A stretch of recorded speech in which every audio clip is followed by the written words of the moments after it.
You know, you mentioned that she. We think the accident happened during the Cultural Revolution. She was sent out to the provinces.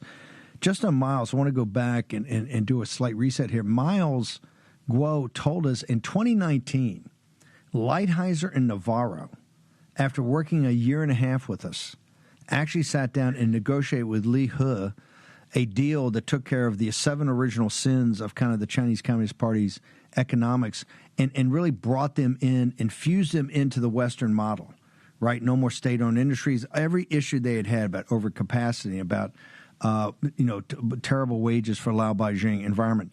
These guys had worked with President Trump and negotiated this huge deal over 18 months.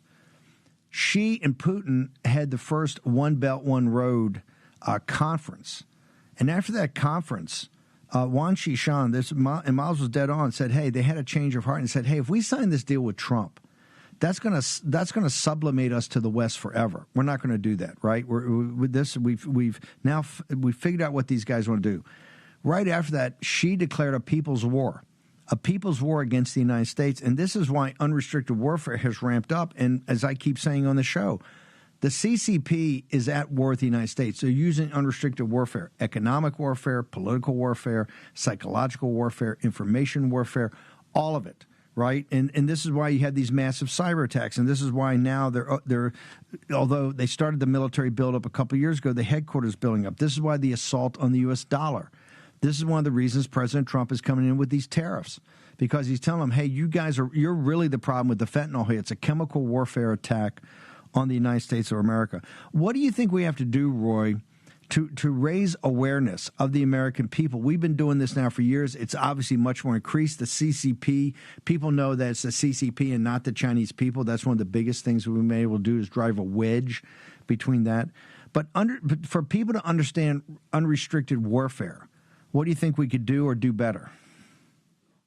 Well, first of all, we need to let people understand that the CCP consists of a group of people, a group of gangs, right? Like only less than 100 people with like 5 red dynastic families that control 99.9% of the resources, of the money, of the power of China. And they are not the legitimate government of the Chinese people.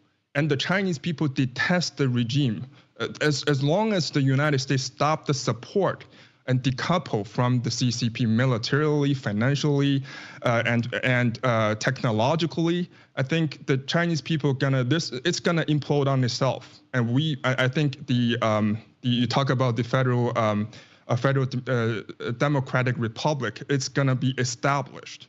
And we're going to bring the freedom to the Chinese people. And people need to understand they are not the legitimate representation of the Chinese people, and they're not working in the best interest of Chinese people. A lot of people are talking about President Trump being working on the best interest of the American people, but not the CCP. CCP working for themselves. They want to extend and keep their bloodline. Those princelings, they're living those luxurious lives. They detest the Chinese people. They see them as slaves. And we need to make this very clear to understand, like we don't need to go to a foreign war and go to war with Taiwan, with China. We just need to decouple from them.